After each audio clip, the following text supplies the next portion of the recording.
Okay, I am currently working from the ranch.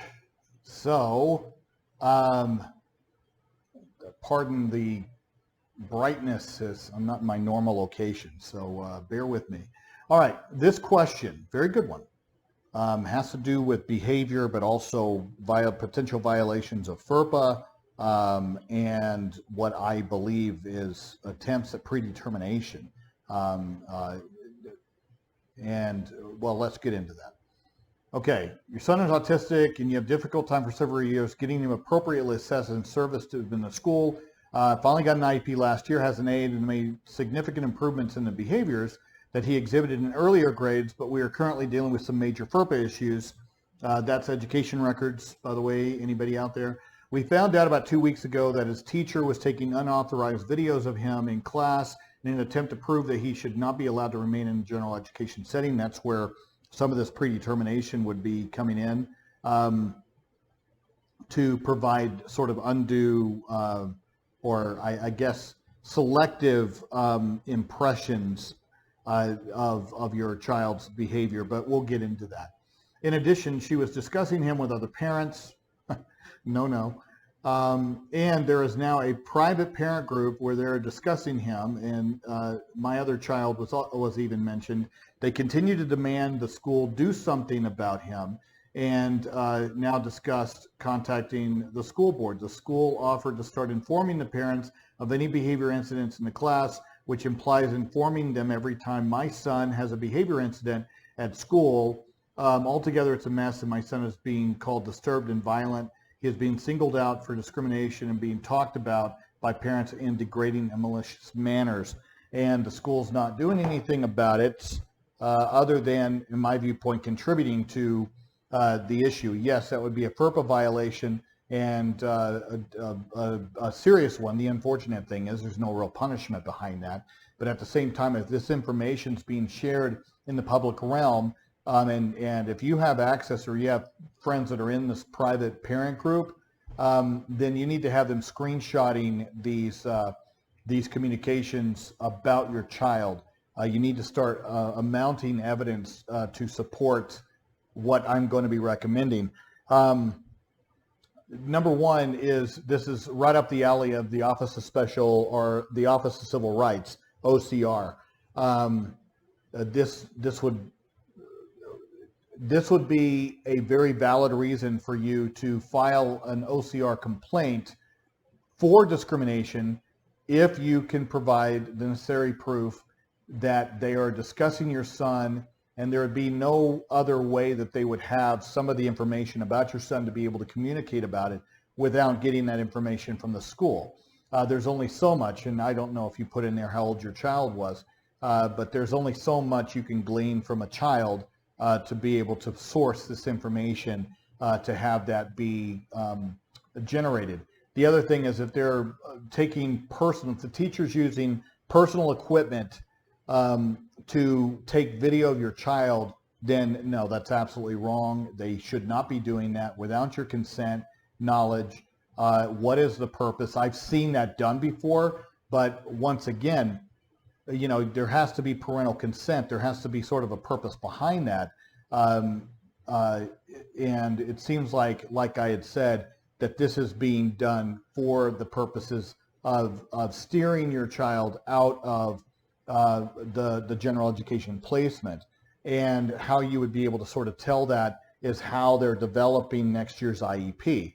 If they're developing next year's IEP in such a way to where he has a lot of pull-out services and, you know, more than he normally would have, instead of push-in services to where he's provided an aide inside the class, and the behavior plan is being implemented correctly inside of general education, and there's actual data collection that's showing a decrease in problem behaviors, then at that point there shouldn't be a change in placement, and they shouldn't be structuring that IEP to be more restrictive.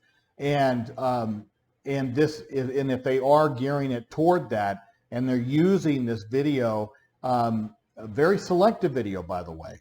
And let me point this out, guys.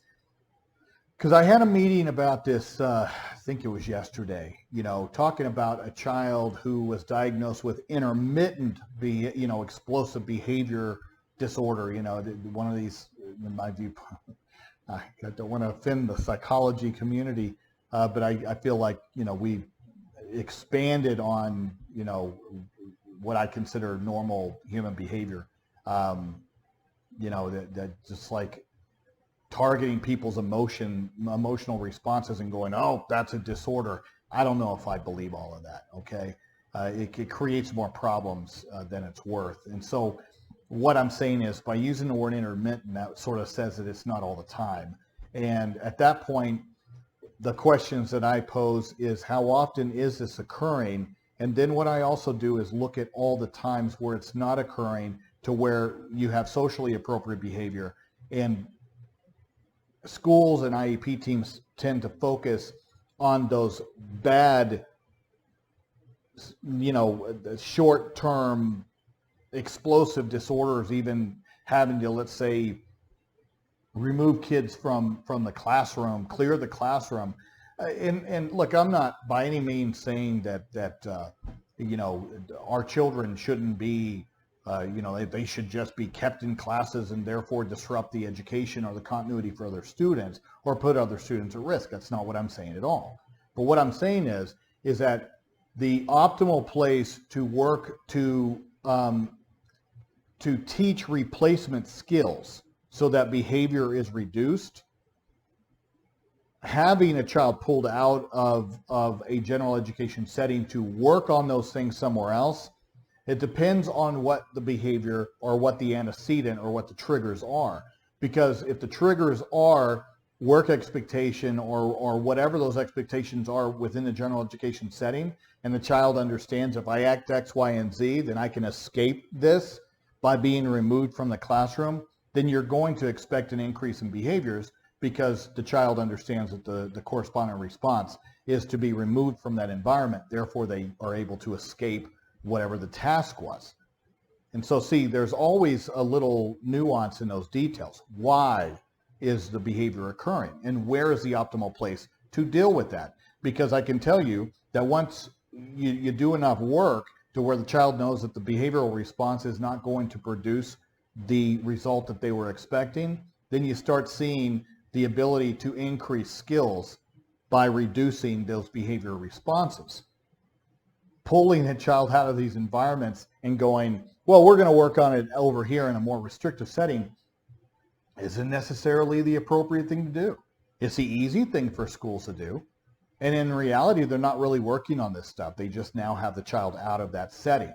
And now it's the special ed teacher's responsibility. And, we're wasting your resources over here and we're not really attacking the problem by not teaching the child the skills needed to be successful in a general ed setting.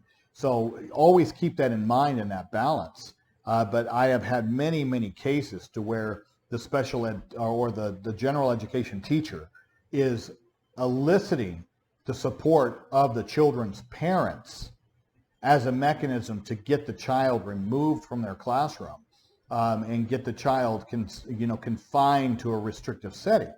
And it's ignorant, it is discriminatory, it's wrong, and it is something that you are very justified in attacking, not only on the IEP team, but then also, like I said, this is something to where if you can secure the necessary evidence, I would file an Office of Civil Rights complaint against the school and against that teacher, meaning the school, meaning your administration, the principal, assistant principals, whoever is sharing this information with this consortium of parents. Because I can tell you right now, if I have a client that was beaten up by a gang of hoodlums, I can tell you they always cite, well, we can't share what punishment we gave, I'm going to use the evildoers. I'm just saying that the other kids the instigators, the kids that beat up my client, for example, they'll always cite FERPA. We can't tell you what we did. We can't tell you the punishment we gave them. Well, that's not necessarily the correct interpretation or reading of FERPA, because if a child is injured or damaged by another student, then the student that was the instigator or the cause of the problem, their FERPA rights are sort of waived when it comes to a parent's ability to understand what the I guess what the punishment mechanism or and that goes with viewing videos, anything like that. It's just there's always little gray areas in there and flexibility in order to safeguard the victim from the actions of a perpetrator. Okay, now in this particular situation, I think they're looking at your child as some kind of perp in the classroom. But if it is disruptive behavior that is not, let's say, injuring or damaging other children, it's more disruptive, then at that point, guys, this can be managed. Of course, there's a balance. There just can't continue forever. But this is the point of a good and solid, appropriate behavior intervention plan, which means that there needs to be the right kind of training for staff on implementation, and having an aide in there by themselves without having the general education teacher cognizant or competent of what that behavior plan entails. They should be a partner in that process of success. And I tend to see general education teachers an impediment in refusing to participate in IEP implementation a lot of times. And that isn't how this process works. First and foremost, we need to assume and presume competence for our kids, which means that the initial analysis is that they need to be in general education settings. Mandated members of an IEP team include general education teachers. They have a seat at the table, and they have a very critical role in the implementation of special education procedure, law, rules, and the IEP itself. It's just that a lot of the times general education teachers are ignorant of that reality and that fact, and therefore we need to check them every once in a while. Okay? It's unfair to our special education departments to continue to let general education teachers live in this fantasy world that somehow they are not a major component to the success of the IDEA.